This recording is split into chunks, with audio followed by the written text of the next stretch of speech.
दोस्तों नमस्कार, स्वागत है आप सभी का online data first YouTube channel पे। जैसा कि दोस्तों आप जानते हैं किसी भर्ती संबंधित कोई भी जानकारी होती है आप सभी का ऑनलाइन डेटा फर्स्ट चैनल के माध्यम से दी जाती है। इस वीडियो में हम बात करेंगे नई प्राइमरी शिक्षक भर्ती को लेकर, साथ ही हम बात करेंगे नई प्राइमरी शिक्षक भर्ती के अंदर स्नातक के अंदर 50% की योग्यता के साथ साथ और भी तमाम मुद्दों को लेकर, चाहे अगर बात की जाए आवेदन प्रक्रिया को लेकर या फिर हम बात करते हैं पूरे के पूरे भर्ती के कार्यक्रम के बारे में।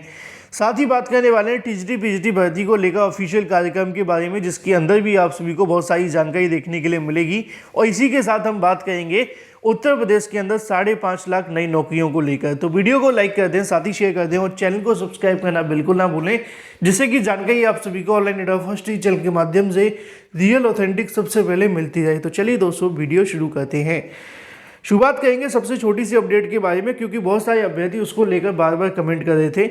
एडेड जूनियर शिक्षक भर्ती के बारे में कल देर रात को मैंने एक वीडियो बनाया था, उसमें आप सभी को जानकारी दी थी कि एडेड जूनियर शिक्षक भर्ती की प्रक्रिया के ऊपर स्टे लग चुका है, क्योंकि डबल गोले मामले को लेकर एक अभ्यर्थी के माध्यम से याचिका दाखिल की गई थी। अब उसको लेकर जो याचिकाकर्ता है उनकी तरफ से बताया गया कि एडेड जूनियर शिक्षक भर्ती की प्रक्रिया को आगे न बढ़ाए जाने के लिए स्टे लगा दिया गया है। इसी बीच जब इसको लेकर जब मैंने जानकारी दी तो वहाँ पे भी आप सभी को बताया था कि अभी हमारे पास में किसी प्रकार का कोई भी ऑफिशियल ऑर्डर नहीं है, लेकिन जो जानकारी याचिकाकर्ताओं के माध्यम से दी गई है वो आप सभी को बता दी गई है। तो बहुत सारे अभ्यर्थी पूछ रहे थे कि सर ऑर्डर कब तक जारी किया जाएगा। ऑर्डर जारी होने में 24 से 48 घंटे का समय लगता है। कल इस मुद्दे को लेकर सुनवाई देखने के लिए मिली है, तो आप सभी इंतजार कर लें। आने वाले 24 या फिर 48 घंटों के अंदर यहाँ से जल्दी ऑर्डर जारी कर दिया जाएगा, और जैसे ही ऑर्डर जारी होता है आप सभी को जानकारी दे दी जाएगी। लेकिन अभी तक जो जानकारी मिल रही है याचिकाकर्ताओं के माध्यम से है, याचिकाकर्ताओं के वकीलों के माध्यम से है, उस पर हम कितना यकीन कर सकते हैं वो ऑर्डर आने के बाद ही आपको पता चलेगा।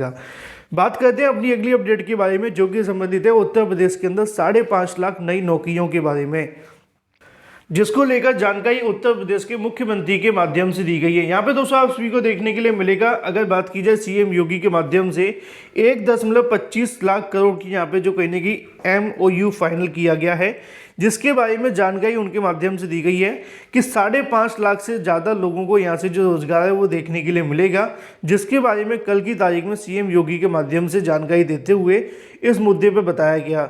इसी के संबंध में और भी तमाम जानकारी यहाँ पे लिखी हुई हैं, जिसको लेकर उनका दावा ये है कि अगर उन्होंने योजनाओं के अंदर भेदभाव नहीं किया है तो वोट देने में भी भेदभाव नहीं होना चाहिए। मतलब कि चुनाव की यहाँ पे बात की जाए, सरकार का कहना ये है कि हम योजनाओं के अंदर कोई भेदभाव नहीं कर रहे हैं, तो यहाँ पे जो चुनाव के लिए वोट दिए जाते हैं उसके अंदर भी भेदभाव नहीं होने चाहिए।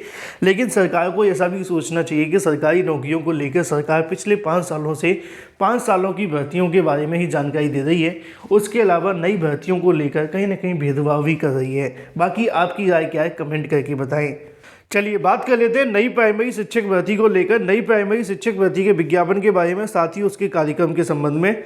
अगर बात की जाए प्राथमिक शिक्षक भर्ती के अंदर स्नातक वाले अभ्यर्थियों के लिए जिनके 50% से कम अंक हैं, उनके लिए यहाँ पर दिक्कतें और ज़्यादा बढ़ती जा रही हैं। असल में मामला क्या है वो आप जानते हैं। नई प्राइमरी शिक्षक भर्ती को लेकर विज्ञापन यहाँ से जारी कर दिया गया है। अब इसमें आवेदन करने की अलग अलग योग्यताएं देखने के लिए मिलती हैं। तो जैसा कि आप सभी को यहाँ पे देखने के लिए मिलेगा, पहले हम बात करें प्राइमरी शिक्षक भर्ती के बारे में। प्राइमरी शिक्षक भर्ती का विज्ञापन केंद्रीय विद्यालय संगठन के माध्यम से जारी कर दिया गया है। अच्छे खासे पदों की संख्या भी आपको देखने के लिए मिलती है। 6414 पद आपको देखने के लिए मिलेंगे प्राइमरी शिक्षक भर्ती के लिए, ठीक है। इसके अलावा यहाँ पे कैटेगरी वाइज पद भी लिखे हुए हैं, अलग अलग कैटेगरी में कितने कितने पद आते हैं। इसी के संबंध में अगर बात की जाए यहाँ पे कुछ और जानकारियों को लेकर जो कि संबंधित होती हैं एलिजिबिलिटी क्राइटेरिया के बारे में, तो यहाँ पे जो आपका एलिजिबिलिटी क्राइटेरिया होगा, वेतन यहाँ लिखा हुआ है 30 साल से ज़्यादा के अभ्यर्थी आवेदन नहीं कर सकते हैं। मतलब कि अगर आपकी उम्र सीमा 30 से ज़्यादा की है तो KVS वैकेंसी आप सभी के लिए काम की नहीं होगी, ठीक है। दूसरी चीज़ यहाँ पे एक और देखने के लिए मिलती है एसेंशियल क्वालिफिकेशन के बारे में। सीनियर सेकेंडरी बोर्ड की अगर बात की जाए, यहाँ पे जो आप सभी को देखने के लिए मिलता है DLED की बात की जा रही है। डिप्लोमा जिस माध्यम से भी किया गया हो, जैसे कि BLED होता है, DLED होता है, या फिर DED होता है, या फिर डिग्री जैसे कि BEd होता है। इन सभी में आवेदन करने के लिए आप सभी के पास BEd तो होना ही चाहिए, प्लस आप सभी का ग्रेजुएशन के अंदर 50% का जो मार्क्स है वो भी होने चाहिए।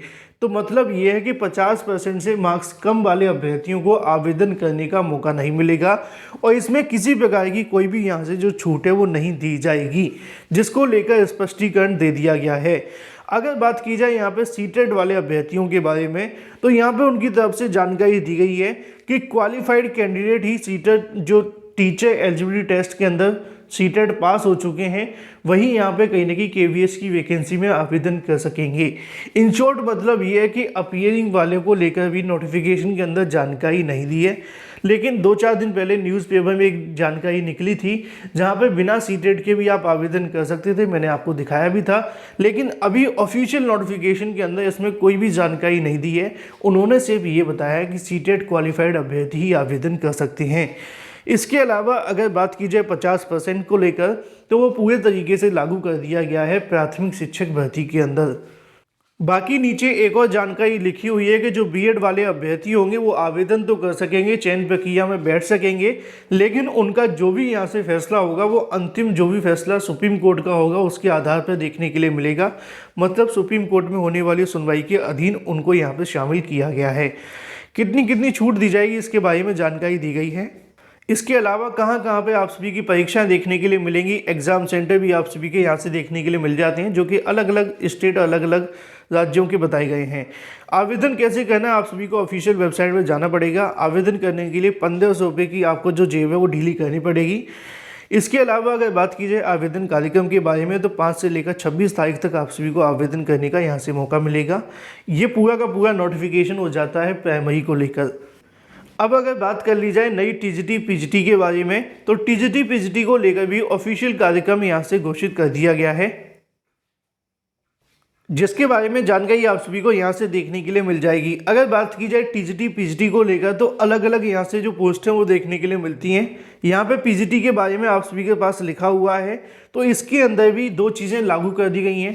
पहली चीज़ तो आप सभी के पास 50% होना चाहिए, दूसरा आपके पास सीटेट भी होना चाहिए, प्लस इसके अंदर सीटेट के साथ साथ आप सभी से बीएड भी मांगा जाएगा। ठीक है, तो यहाँ पे सारी की सारी चीज़ें आप सभी के सामने लिखी हुई हैं, जैसा कि आप लोग देख पा रहे हैं। अगर बात की जाए टीजीटी के अंदर पदों की संख्या 3176 देखने के लिए मिलती है।